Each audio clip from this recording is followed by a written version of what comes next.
all the mitzvot that have to do with Pesach. There's a large number of them.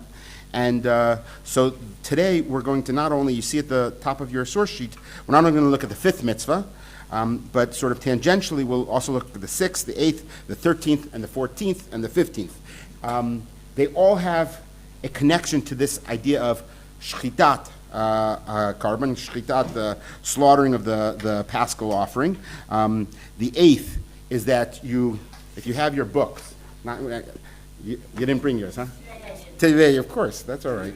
So the 6th mitzvah is, the 5th is what we're really going to focus on. But the other ones that are related is the 6th mitzvah, which I didn't write it down for you, but if you want to know, is eating of the Passover offering. So obviously they're going to be related. You kill the animal and then you eat it. The 7th we're going to skip for now. That has its own theme, which we'll come back to next week. It has to do with how it's cooked. The 8th is that you're not to leave anything over from this Korban Pesach. It has to be completely eaten, right? It's the Clean Plate Club is mitzvah number 8. The 13th mitzvah, the 9th, 10th, 11th have to do with matzah and chametz. So those are going to be separate ideas that we're going to focus on when we arrive there. The 13th is whether or not you're allowed to share the Korban Pesach with a non-Jew. The 14th is the same idea. It's just the different status of the non-Jew. There's a ger toshav, there's a resident, there's an alien, there's different ideas. Someone who hasn't been circumcised, things along those lines. And the 15th is that when you eat this, we'll see it in a moment, you eat it in groups inside a home. You're not allowed to leave that home until everything is completely finished. And that's the 15th, not to carry the flesh of the Korban Pesach outside of the home. So all of these are going to have similar themes. The reason why I sort of bring these particular numbers together is, one, the Sefer HaChinuch himself says it's the exact same root. Remember that when we first began with the Sefer HaChinuch, he's very organized. He structures, he tells us the source of the mitzvah, meaning where it appears in the Torah. He tells us the root of the mitzvah. What is the value that we're trying to learn? And he then tells us the dinei ha-mitzvah, what are the laws, and then how it's sort of operated, how it's conducted today. So for all of these, he has the same shorish of mitzvah, the same root of the mitzvah, which we'll see in now just a moment.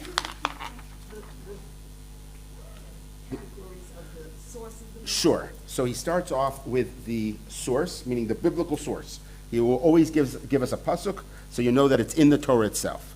He then tells us the misharshei mitzvah, the roots of the mitzvah, meaning what is the value of this mitzvah. And then he tells us the dinei ha-mitzvah. He doesn't actually usually go into details of the laws of the mitzvah. He says these are some of the issues that arise, how you're supposed to eat it, how you're supposed to kill it, tying it up. In this particular mitzvah, he says, for example, that you have to say Hallel before you do the sacrifice.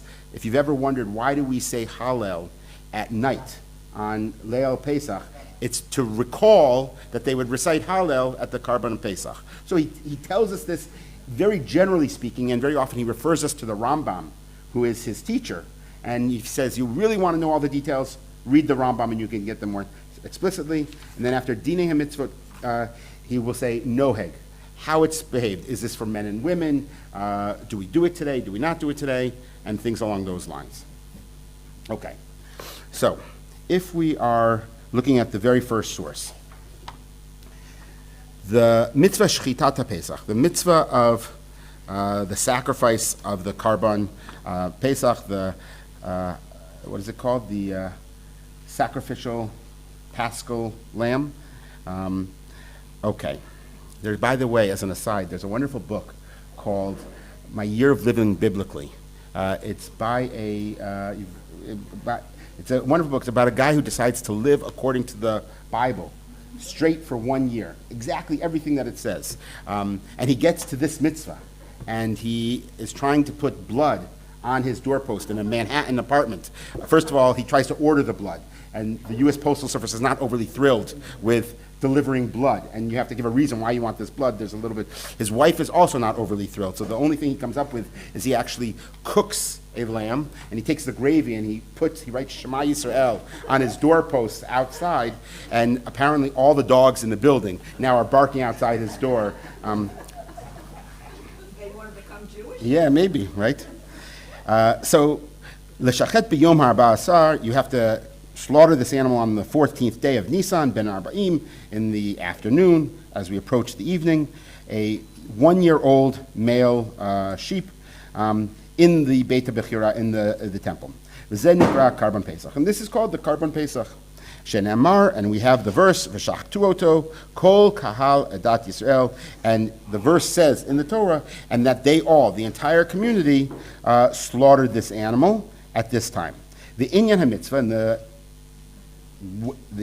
element of this commandment is, shemikapsim anashim, I've bolded it because we'll come back to this idea, that people would gather together, Yisrael l'chavurot, into groups. This is a mitzvah not done as an individual. You actually do it as a group. You would find one another, you come together. Lochin, you take from the shuk or from your house this sheep, you slaughter it in the area around the Beit HaMikdash on the 14th of Nisan, and then afterwards, at evening time, ochlinoto, ben kulan, you eat the whole thing, meaning you have to eat the entire Korban Pesach. 15 says, Mitzvah 15, which I didn't bring here. You have to eat it all. You can't leave any of it over at all. You eat the entire thing after you've eaten your meal, which is an interesting idea. It's what we do at the Seder table as well. After we've eaten our entire meal, we have the afikomen. Yes? No. Everybody, you said you have to slaughter it around the big. Yes, yeah. But that's one sacrifice. Everyone brings it to the Azara, the area outside of the Beit HaMikdash. We're going to actually read a little bit more about that whole process. It was an incredible throngs of people. They had to do it in different shifts, actually. The number of people that were involved, the number of sacrifices. They actually sometimes tried to do a census based upon how many livers and kidneys were found out of the Korban Pesach. And then it was taken to the houses in Yerushalayim. So we'll see that as well, actually. Anyone who is within, I think it says, 30, I'll tell you exactly. One of the things we're going to read later, I didn't bring it as a source, but I brought it here, is in the Sefer, The Book of Our Heritage by Eliyahu Kitov, which is sort of a historical explanation of our halachic practices. He describes the details of everyone coming forward. And I'll just read to you what he says about your particular question. Every Jew, whether he was in the land of Israel or abroad, provided that he was not more than 30 days' journey from the city, about 900 miles. Now, interestingly, what does that mean today, right? When everyone was in 30 days of travel to Yerushalayim, had to go up to Jerusalem and offer his Pesach sacrifice. Even the poorest person who had no donkey to ride on and who lived far from the city had to do everything in his power to arrive in time for Pesach. He would begin to make his arrangements 30 days before, when people began to discuss and learn the laws of the festival. We're going to come back to this idea, because what does that mean if everyone had to come? By the way, it's more so than by Sukkot. It's more so than by Shavuot. There's an additional obligation. By the way, this mitzvah also for men and for women, no distinctions whatsoever. So right off the bat, you have double the number of people who are coming forward.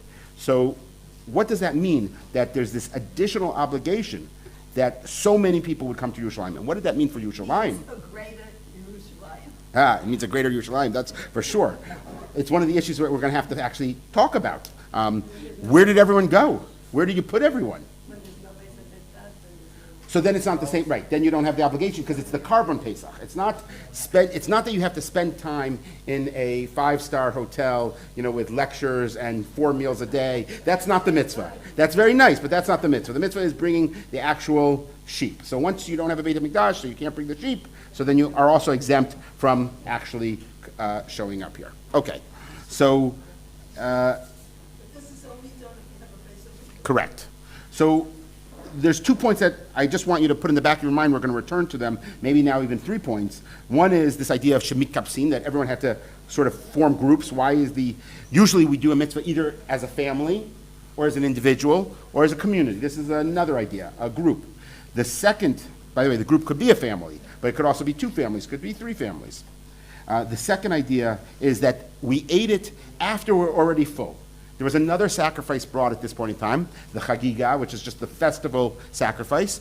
They would eat that first, And then they, after they're totally full, they would then eat the Korban Pesach. And as I mentioned, the Korban Pesach had to be completed. Why eat that first? You know, we have certain halachot and certain customs when it comes to, for example, Shabbat. Shabbat, there are some people, how many have this custom that you don't eat in the afternoon? Right? You don't eat because you want Shabbat to be special, that you want to be really rechalishing and hungry for your Shabbat meal.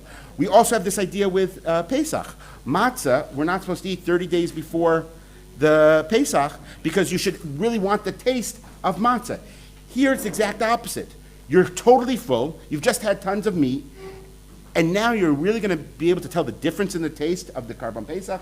You really aren't even looking forward to it. It's almost like a burden at this point in time to eat it. It says you're full. You finished your meal. You can't have anything more. Then you eat it. Why do we have that obligation there? So let's continue with the Sefer. As I said, he always gives us a reason. We're going to look at his reason first, and then we're going to try to think about some other ideas as well. If we have time, hopefully we'll hit 3 different ideas today. Misharshe mitzvah zu, from the roots of this mitzvah. Kedei sheyizkaru haYehudim, so that Jews would remember le'olam, forever, hanisim hagdolim she'asa lehem Hashem yitbarach, that we will remember for all time the miracles that God performed for us in Yetziat Mitzrayim. It's all about miracles. It's to recognize that God overturned nature in order to rescue us. Never before has a people been taken from the midst of another people. This is a miracle, and we want to remember that miracle, not just this miracle, but all the associated miracles that are connected with it.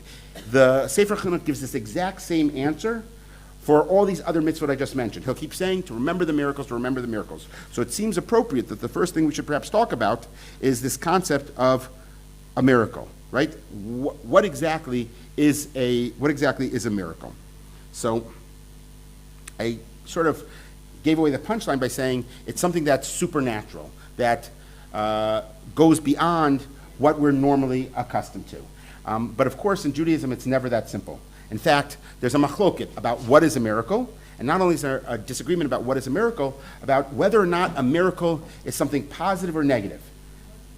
Right? We wouldn't think either one. We think it's a positive, and we think that it's something outside of nature. But that's not always the case. There's a Gemara in Shabbat that's actually a very interesting Gemara. There is a man whose wife, unfortunately, passes away shortly after she gives birth. And the baby is starving. And the man is under a tremendous amount of pressure and stress, and he doesn't know what to do, and he's poor, and he can't, run to the supermarket and get a bottle. It's not so easy. In those days, you'd have to get a wet nurse. He couldn't afford it. And it says, and a miracle comes forth, and the man actually is now able to feed his child through his own breasts.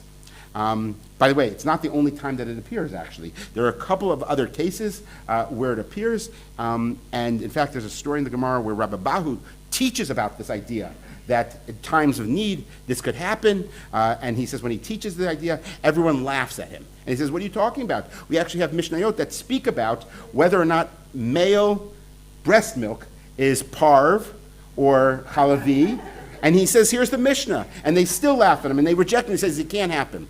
And in fact, it says it does happen. I quickly did a quick Google search before I came over here, and it's actually not as far-fetched. I don't know if it's common, but it's not as far-fetched as you might think. There are apparently certain hormones, especially if people are under great deals of stress, especially if people have been sort of starving, under a starvation diet previously. Very often, one of the body's responses to that, when you begin to then eat again, is to produce hormones, and the liver doesn't keep up with sort of removing some of those hormones, and men can actually then produce, again, it's not a super common thing, but it's happened. So the Gemara, however, goes on and accepts that it happens, and the question is this a good thing or a bad thing? So one opinion is this is a great thing. Look what God did for this man. In order to save his child, this man changed his entire physical makeup. And the other opinion says, no, it's a terrible thing that God had to change nature in order to do this for him. It's an embarrassment to this individual. And so we therefore have these competing interests about whether or not a miracle is a positive thing or is it a negative thing. And in general, we have these two opinions about miracles in general. One idea is, I would say, the Ramban, perhaps. The traditional idea is that you want there to be a miracle that is totally outside of nature, and it shows us the greatness of God. We are in awe of God. We are inspired by this. We are grateful to God because God changed nature for us. And so that's one idea. I'm sorry, is it? That's okay, okay.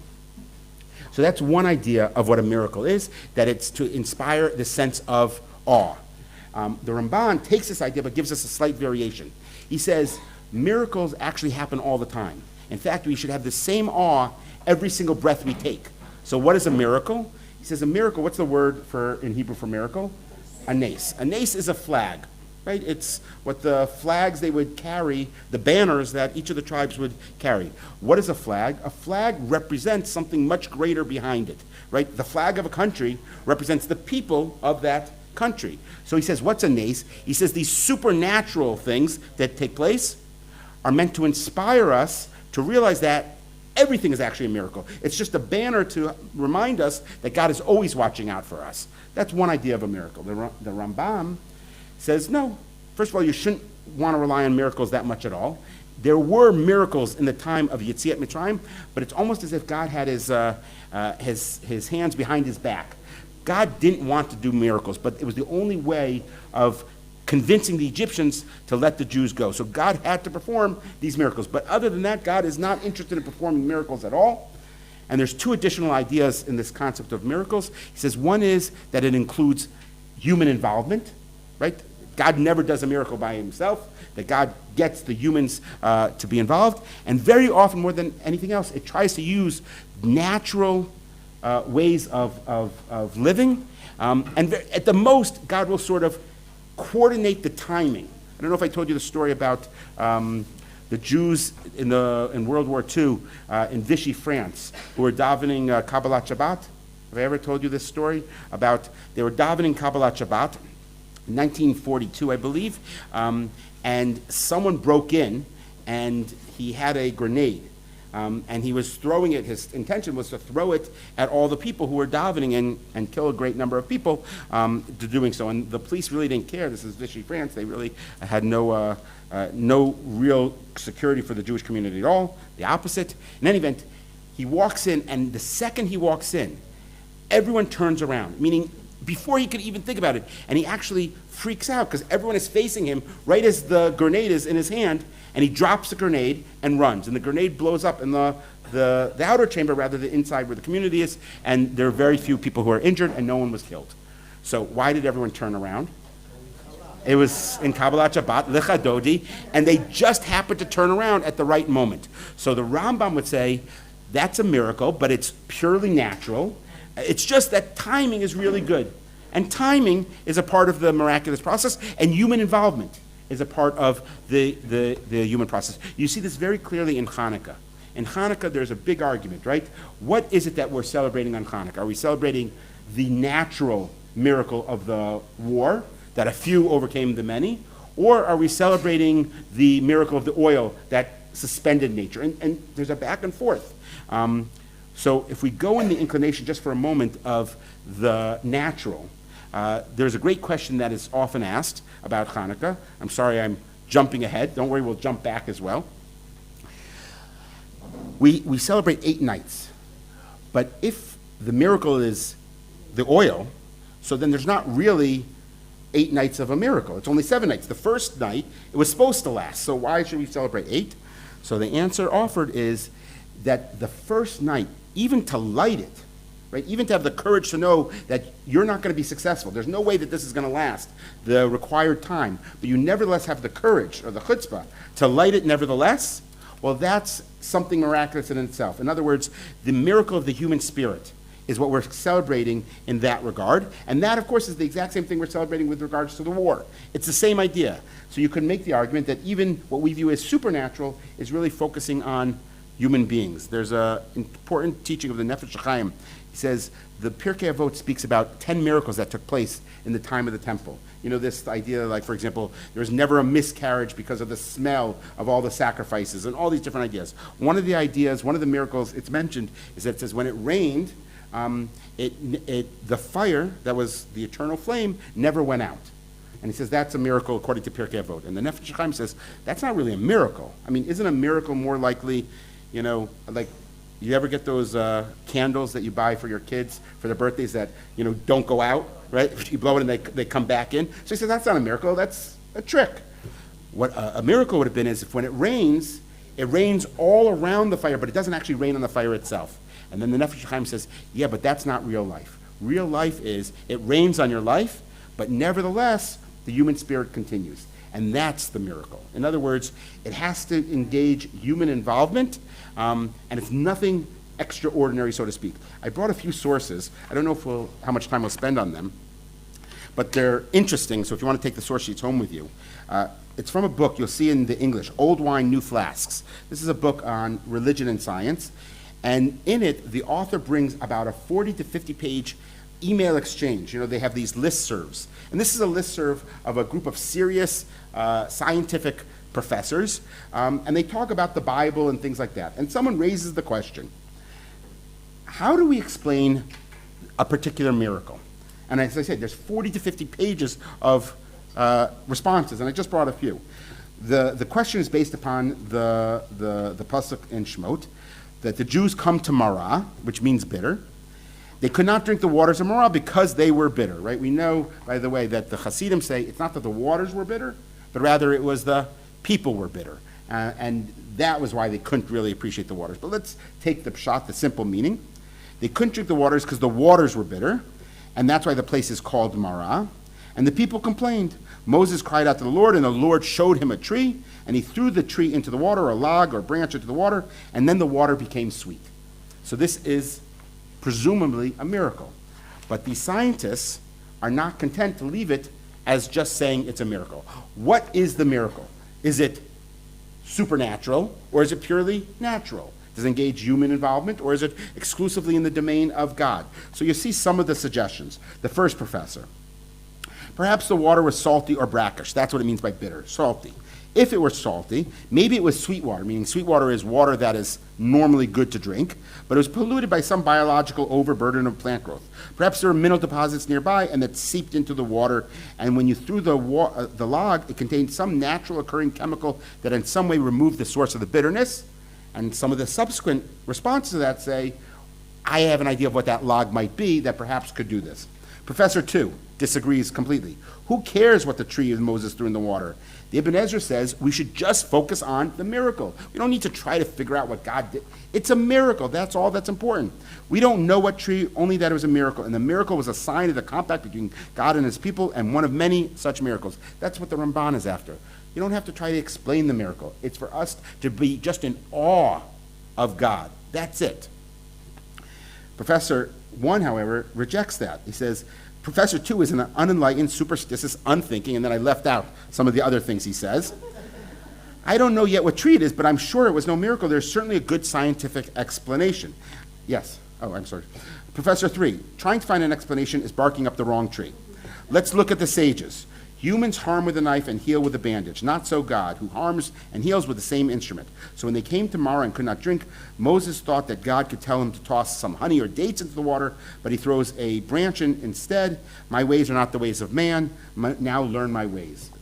Another sort of philosophical idea. By the way, it's interesting to note, I put in the parentheses there, this of course is the basis of vaccination. To take the same thing that, meaning this idea is that he threw something bitter in, and the bitter actually brought about the sweetness. And the snake too. We are healed. Exactly. We're healed by the same thing that causes pain. It's the source idea, or at least conceptually, of the concept of vaccinations. Another midrash, Rabbi Shimon Gamaliel says, come and see how the Holy One's methods are more wondrous than those of humans. He says the same thing that we just read. And then he asked, and what tree was it? Meaning already 2,000 years ago, the rabbis were interested in science. What tree was it? We need to know. Rabbi Yeshua says it was the willow. Rabbi Eliezer Modim says it was the olive. We know the olive tree is very, very bitter. There's a beautiful midrash about Parshat Noach that says the dove went and grabbed the olive tree to make a point. It says better to be eating this bitter olive tree, but in freedom, than to be eating something sweet than in the prison of the ark. Rav Yoshua ben Korcha says the oleander. Rabbi Natan says it was the cedar. Oleander, by the way, is all over Israel because it grows very, very fast, and the founders of Israel wanted to make sure that they could sort of populate and create green very quickly. It's also very poisonous. So you'll find it, we actually had it at our nursery school. Somebody planted tons of oleander to create a lot of green, but we had to put sort of a fence around to make sure the kids would never pick at it. So it's very, very bitter, but perhaps it has this potential. One of the scientists' mother-in-law gets involved. My mother-in-law pointed out that when her chicken soup comes out too salty, she adds potatoes, which somehow absorb the salt. Why? Oh, it is true, okay. Why? She said she learned it from her mother. That's all you need to know. You don't need to know the science, you just need to know the tradition. At this point, my educated daughter opined that maybe it has to do with the fibrous nature of the vegetable. And if the bark of this tree was fibrous, just like the potato, so maybe that would have absorbed some of the salt, making it less bitter. My mother-in-law then said, for this we sent her to Harvard. Professor 5. Yeah, I don't want to spend too much time, but it gets a little bit more scientific and talks about the acidic nature of the bark and how you could change something that was a base, which would be bitter, to make it less so. You're welcome to read those things along. You notice these scientists, by the way, also have a nice wit about them. The water is basic and hence bitter. Moses threw willow branches into the water. Willow branches would have been along with the water, as we know, and was neutralized by the salicylic acid of the willow bark. This acid is a precursor of aspirin, so Moses' headache was cured in more ways than one. The Chizkuni says God could have sweetened the water any which way he wanted to do it. God could have just said, the water is now sweet, so why do you even need to do the tree at all? So this person learns from this, God wanted us to use some form of natural means, meaning he wanted us to use a tree, and he wanted us to use a tree that naturally would take away the bitterness, and so therefore it's a religious obligation, says the Chizkuni, to find out what this tree may be. Yeshayahu Leibowitz, by the way, mirrors the Rambam's approach in general. He says, whatever miracle we're talking about, Yeshayahu Leibowitz is actually the uncle of the person who wrote this book. And so she quotes him and says, whatever miracle it may or may not have been, miracles, whether they're supernatural or not, don't help us. They don't inspire, like the Ramban says, awe and gratitude, or if they do, it's temporary. They don't inspire real, genuine faith. The Rambam, for example, says he's against miracles because the whole idea of Judaism is come to know God intellectually and rationally. And miracles supersede that, right? You now believe in God because of a miracle. He says, but that's not what you're supposed to do. You're supposed to come to God through these rational means. So Yeshayahu Leibowitz says, there are many people who never were exposed to a miracle ever in their lives, and yet they nevertheless had faith in God. In fact, many of them put their lives on the line in order to serve God. And we have many examples, for example, of the Jews in the desert who saw many, many miracles, and it didn't last at all. So he says, be careful about miracles in general, about inspiring you too much. You still have to do the hard work of engaging in the process. And that brings us to the sort of the takeaway. Miracles might have been supernatural, or they might have been just part of nature and required human involvement. And if it requires human involvement, the question is, what human involvement was engaged in Pesach? Because Pesach, you have all these amazing things that took place. We don't see the Jews actually get so involved. I mean, we see at the very end, there's the famous midrash about Nachshon ben Aminadav, who has to jump into the sea to sort of precipitate the splitting of the Red Sea. But before that, before the Jews actually leave Egypt, where do we see human involvement in the miracles itself? So that leads us to the second possible explanation of what this mitzvah of Korban Pesach is all about. When we read about Korban Pesach, let's go back to the Sefer Chinuch for just a moment. So that's on the first page. After we read about the Sharshay mitzvah, we then get to the Dinei mitzvah. The laws of this mitzvah, Kagon Zman, the time that you're supposed to do it, and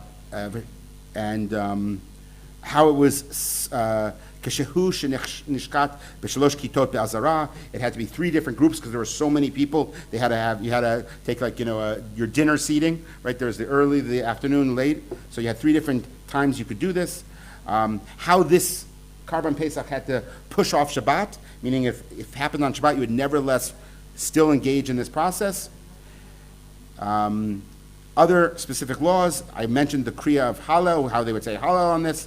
They would blow shofars on this, and there's a few other specifics. Then it goes Noheget. It was Noheget b'zacharim nekevot b'zman habayit. It was, everyone was involved in this. Ve'ha'over aleha b'mezid, and if you violated this commandment of not doing the Korban Pesach, v'lo asa Pesach, chayev karet. You were obligated in karet. This, by the way, we saw this exact line when the Sefer Chinuch wrote about Brit Milah. He says there's only 2 mitzvot that are positive mitzvot. There's many things you can get the punishment of karet for. We'll talk about karet in a moment. There's many things you can get the punishment of karet for, but there's only 2 positive mitzvot. If you don't do, you get karet. Brit Milah and Korban Pesach. And we then spoke, if you remember back then, how Brit Milah, actually there's a midrash that says when the Jews would put the blood on the doorpost, they would mix the blood of Korban Pesach with the blood of Brit Milah, that they're connected. And we spoke about how Brit Milah is about sacrifice. It's symbolic of Abraham bringing up Isaac. It's your willingness to sacrifice and take a chance and be filled with courage and take a risk. So, if you look at the next source, after the long email exchange, what might have the Jews done with Korban Pesach? So when Israel, this is from Shmot Rabbah, when Israel were in Egypt, they were given to idolatry and did not forsake it. The Jews had gone off the path. We know about the Midrashim that says they had descended to the lowest levels of impurity and the like. Said the Holy One, as long as the Israelites worship Egyptian gods, they will not be redeemed. There's nothing I can do to save them if they're going to still be engaged in avodah zarah, in idol worship. Tell them, he's speaking to Moshe, to forsake their evil ways and repudiate idolatry, as it is written. And then it uses the words from our pasuk dealing with the mitzvah of Korban Pesach. Draw out and take for you. That is an expression of you're supposed to take out the sheep, and you now have the sheep with you. The rabbis pick on the fact that there's 2 words used, draw out and take for you. You could just say take the animal. What does it mean, draw out and take for you? So the midrash, and this is only one of many midrashim, there are in fact many midrashim that speak about these 2 words. It says, withdraw your hands from idolatry. Draw out means leave idolatry, and take a lamb. And that lamb is how you're going to draw yourself away from idolatry. We know, familiar with the idea that the Egyptians viewed this sheep as a god. Sacrificing the sheep was, in a sense, their statement, we are rejecting idolatry. Not just that we're killing their god, which, by the way, the Egyptians knew what something was up, and it required a great deal of courage because it was on Shabbat. 4 days before the Korban Pesach, they would take the animals and they would tie it, as you mentioned, right to the bed, and it was on Shabbat. The fact that he did this on Shabbat, the Egyptians knew something was up, but people did it nevertheless. They had that courage, and it's a statement not just that they were prepared to slaughter the gods of Egypt, but they're also prepared to slaughter their commitment to the gods of Egypt, to reject that. And so therefore, before God is prepared to make a sacrifice and engage in miracles and violate God's nature, right? According to the Rambam, God doesn't like to do miracles, only when he's forced to do so. Before God is prepared to do that, we have to be prepared to go against our nature. We have to be, in a sense, right? There's, by the way, there's many statements about the real miracle is changing yourself, right? It's harder to go through, it's easier to go through all of Shas than it is to make the change of just one character trait in your own being. That's the real miracle. So we have to prepare that we're going to do the miracle of changing ourselves before God changes nature as well. So that's a second potential idea of what this mitzvah of Korban Pesach is all about. It's a statement of courage, it's a statement of taking sacrifice, of us precipitating the miracle and allowing God to do so. I want to spend the last little bit on the third possible explanation of what might this miracle all be about. And this, I think, is the most important idea and what makes this mitzvah foundational, why it's number 5 in the list, right? That it's really sort of helps us understand all types of mitzvot. So to do that, let's go back to karet for just a moment.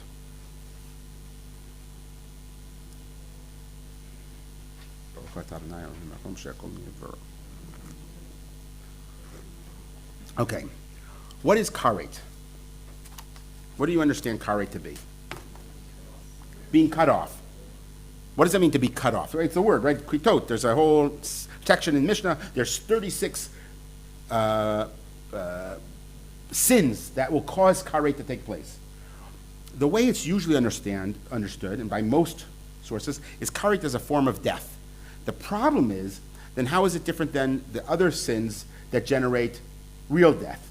So then the rabbis struggle with that, and they say, well, it's kind of a spiritual death. And it ranges from dying early, physically, to after a person dies, they have no olam haba. Some have said it's other sort of spiritual deaths, or unfortunate things that happen to different people, but on a physical level. The problem with that is that karet still is not clear what that punishment is. It seems it's like in the hands of God, so to speak. And the other problem with it is the Torah itself gives us sort of a competing interest. In Breshit and Bamidbar, it tells us two cases. One is in Breshit, it speaks about if you don't perform the Brit Milah, you will get karet. And it tells us what karet really is. And it does the same thing by Midbar. People remember what it says in Breshit with regards to the commandment of the Brit Milah. If you don't engage in Brit Milah, you will be karet and you'll be cut off from your people. In other words, the Torah, the biblical understanding of karet, was not this spiritual idea, not this physical death, but rather it was excision from being with the people, being cut off from the people. That's what karet really is about. It's separating you from one another, which is interesting because it's a ben adam lemakom mitzvah, right? The Brit Milah is sacrificing to God. Korban Pesach, sacrificing to God. But the punishment is a ben adam lachavero punishment. It's almost like the reverse. There's a well-known Hasidic story about a wealthy brother and a poor brother.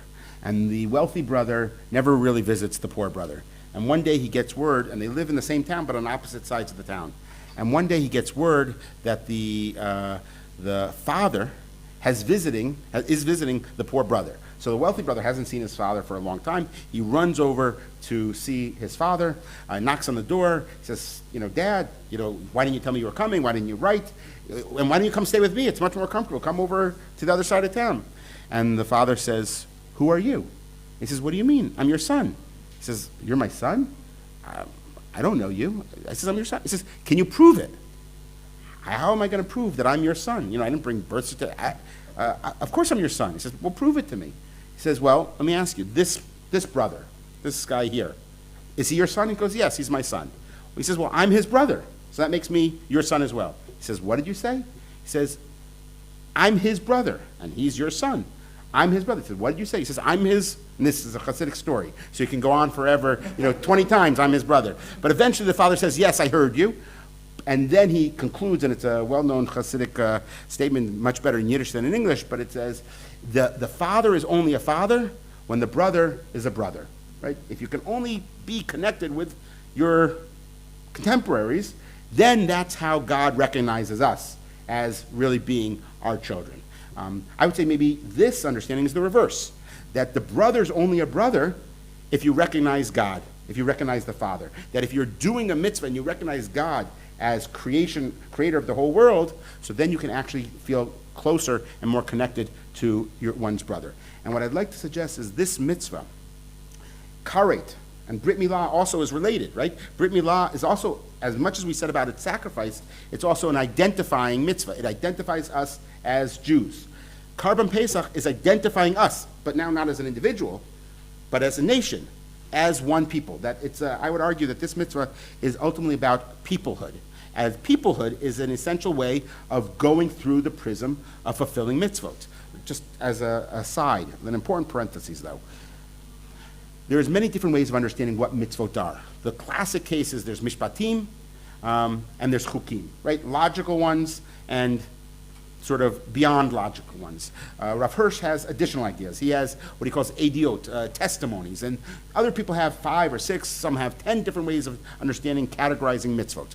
The way I've always understood is there's 4 basic types of mitzvot. The mission of the Jewish people is to bring about sort of a belief in ethical monotheism. God cares about how we behave, ethics. And so therefore Jews, most of our mitzvot are to make us super messengers of this message. So all our mitzvot have to do with God or ethics. So the vast majority of mitzvot actually are just ethical, straight ethical. That's one category. The second category is what I call reflective mitzvot. A mitzvah like a tzitzit. Tzitzit are not ethical in and of themselves, but they remind us of deeper values. When you look at the tzitzit, you're reminded of other ideas. Prayer. Like when you pray, for example, Shemona Esrei, and at the end you say, please God, let me not speak ill of other people. That's a reflective mitzvah that reminds us about an ethical principle of not speaking ill of other people. And so therefore when you pray, at least for the few minutes, right, at least while you're still davening, you hopefully won't speak Lashon Hara about someone else. And if you daven enough times, it limits the amount of time we're going to speak Lashon Hara. The third category of mitzvot are holiness mitzvot. Mitzvot that have to do with connecting us to God.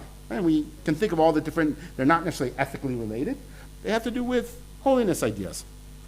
The last category are mitzvot that have to do with peoplehood, that have to do with building the nation. Because we are more effective when we work together as a unit. So many of our mitzvot are not concerned necessarily about ethics, they're not concerned about holiness, they're just to connect us and root us with other people, and when we're rooted with other people, we're more effective at fulfilling those other mitzvot as well. And some mitzvot, by the way, fulfill all these categories. You can see this very easily, for example, in kashrut. Kashrut has an ethical element about treating animals a certain way. It has a holiness element. What we're eating, right, is we're controlling what we're eating and we're remembering God as a result of that. It has a reflective. By not eating or eating a certain way, meat and milk, the symbolism of meat and milk, we'll talk about this when we get to those mitzvot, right? That reminds us of ethical values, it reminds us of other deeply held values. And kashrut also connects Jews, right? When you go to a town and the first thing you do is look for kosher food, it means you're going to meet the Jews in that town as well. So all the mitzvot fit into those categories. One of the important is peoplehood. Connecting us, we're more efficient and effective when we do so. You have a question? Yeah. I just have a question. Could you just repeat those key words that you said about wearing tzitzit? Oh, yes. So The reflective mitzvah. it's a reflective. Reminds us of- Okay, so, well, tzitzit's a little bit tricky, but I'll try to do it on one leg. It's easier since I'm sitting down to do one leg. So tzitzit have, there's 4 corners in the garment, and there's 8 strings at each corner. And when you tie the knots together, there are 5 knots, and there are a total of 39 wraps in each tzitzit. So the rabbis say as follows: when you look at the fringes, you are to be reminded of a few things. One is, you are reminded of, first of all, 39 wraps in Gematria is Hashem Echad. Okay? So you look at those tzitzit and you are reminded that there is one God. You are reminded, because there are 4 corners, that God is everywhere. You are reminded the fact that there's 8 strings, right? 8 strings is symbolic of peoplehood, actually, because it was the 8th day we left Egypt that we went through the Red Sea, and that's literally the birth of the Jewish people. It's a birthing process. 8 could also be, right, the 8 of Brit Milah, which is also the connection that also has to do with identity. Again, peoplehood. And what will be the 5 knots? You want to take a guess? The 5 books of the Torah. Okay? So when you look at those tzitzit, you're reminded of all these other deep values. You're reminded of a theological value about God. You're reminded about Torah. You're reminded about peoplehood. I mentioned ethics as one idea. There's an additional concept that the tzitzit prevent you from engaging in any type of behavior that may be inappropriate, because you look at the tzitzit and you're reminded of those in that regard. Okay. So I want to develop the idea a little bit of this concept of peoplehood. Let's go to what we began with a little bit. I mentioned when I was reading from the Book of Our Heritage, how he describes everyone coming forth. The crowds thronged to Jerusalem were greater on Pesach than any other occasion during the year. And he asked, how could this small city have accommodated them all? How could they have all celebrated the festival in its midst? How could they have all entered the courtyard while the Pesach offering was being slaughtered? We're talking about so many people. Elsewhere he talks about the hills around Jerusalem look totally white. Why did they look totally white for the days beforehand? They were totally covered with sheep. So you can just imagine the numbers of people. When Israel dwelt in its own land, and the Holy One, blessed be He, dwelled in Jerusalem as well, no man ever said, there is no room for me to spend the night in Jerusalem, or there is no room for me to come into the courtyard of the Beit HaMikdash. Our sages do not list this fact among the miracles which took place in the sanctuary, I referred to that Pirkei Avot already, but the miracles that are mentioned. For this is a natural characteristic of the city. There's always space in Jerusalem for people to come from near and far. There's room for all who come into the courtyard of the Beit HaMikdash. But if they should cease to come, then Jerusalem shrinks, and the Beit HaMikdash seems too small to contain them, so that strangers should not come there and feel at home. It's part of Jerusalem is this total welcoming, right, to the Jews throughout the entire world. And also the hospitality of the people who live in Jerusalem. And it's not a miracle, right? It could be a miracle, but it's the natural, right, the natural way of life. There's beautiful stories about the old customs of Jerusalem, how people used to put a cloth on their door. I'm now talking about only a couple hundred years ago. They would put a cloth on their door that says, I have a meal, anyone who wants can come in and take it, not on Shabbat, during the week. And so that way, anyone who's walking the streets would know where they could get a meal at any particular time. It's interesting that idea of putting something on your door in sort of American culture usually means the opposite. It means don't disturb, right? Don't come in at all. It's exact opposite.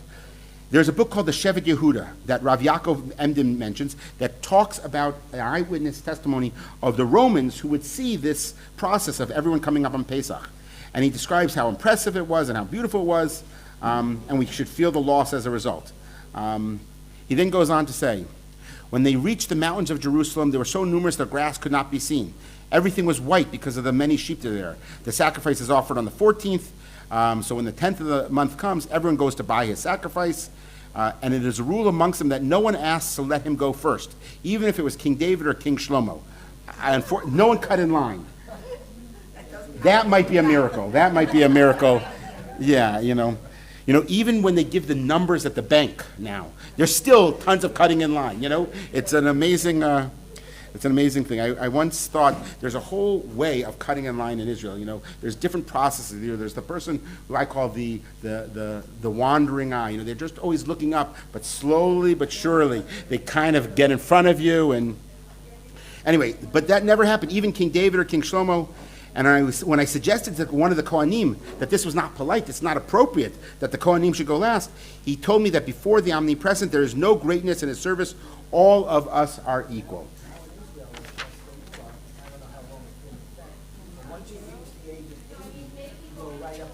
Yes. Well, I know, for example, whenever I go to Misrad HaPnim, even if I don't have to do something for one of my children, I take a baby, because they care about the babies, and if you pinch the kid just right and they cry a little bit, they'll move you in a little bit more. By the way, if anyone, I have a 5-month-old. If anyone has to go to Mitzvah Panim, I'll lend him. Yeah, exactly. I'll lend him out. Let's talk a little bit more about this concept of Jewish unity. If you go back to the Sefer Chinuch, you can actually see that it's there. It's written actually fairly clearly there. He says, for example, the whole concept, the mitzvah mihudar, the Minchas Chinuch writes this. He uses the word mihudar, mitkapsim, is the gathering together. That's part of the mitzvah, is that they would gather together into groups. And why did you eat everything after you're totally full? Because in mitzvah number 15 it says you're not allowed to leave anything over. In fact, you were not allowed to leave the room until everyone finished.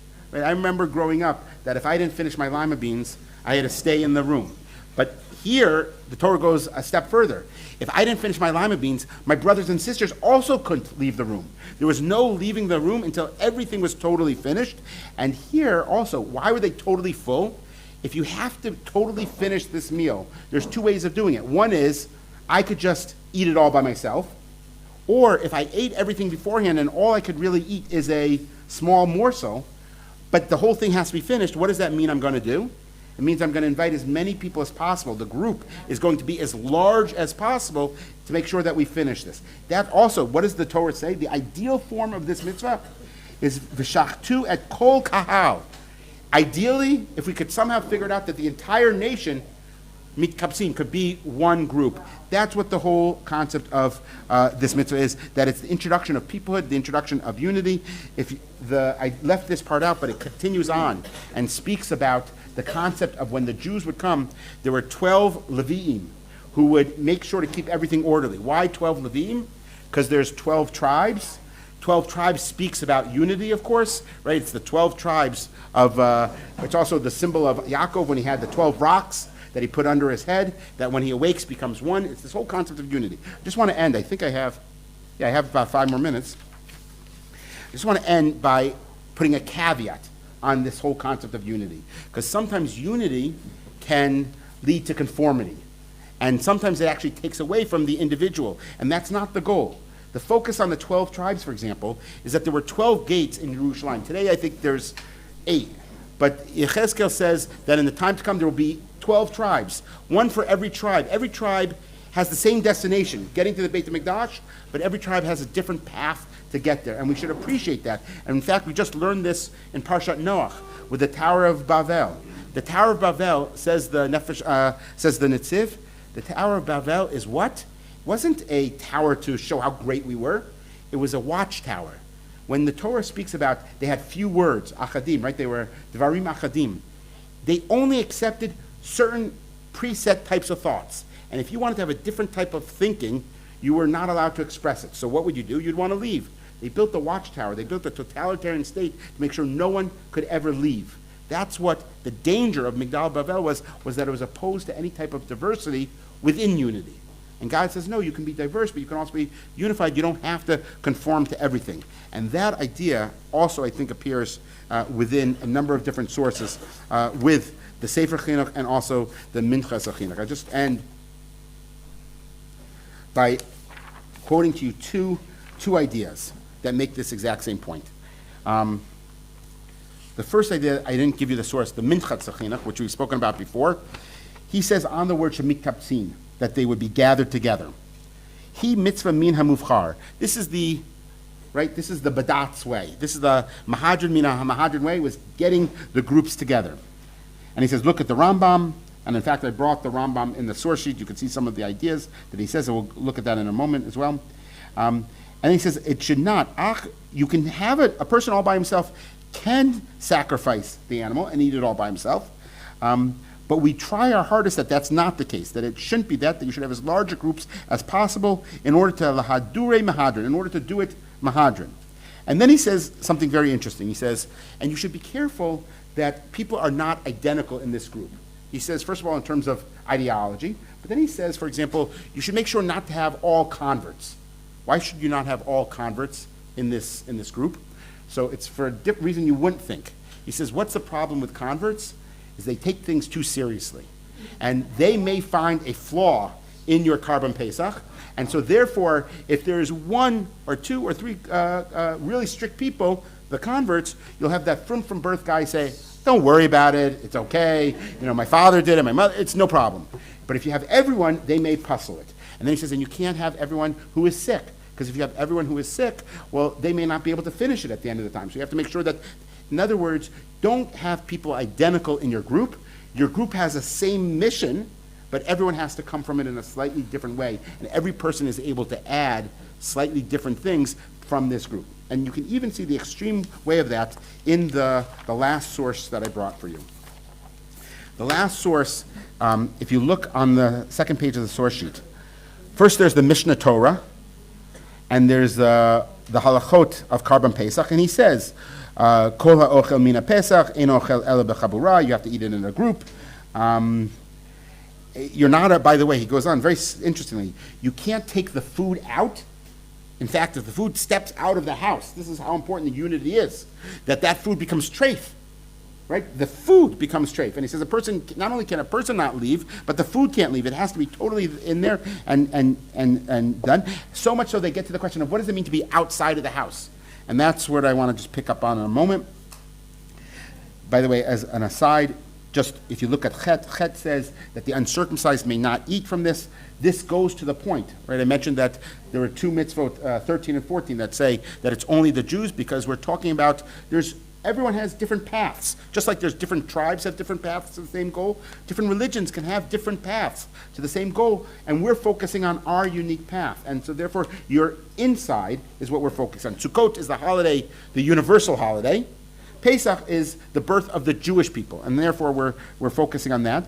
But the question, we get to the point so much so of what determines an inside and outside of the house? And they say the doorpost.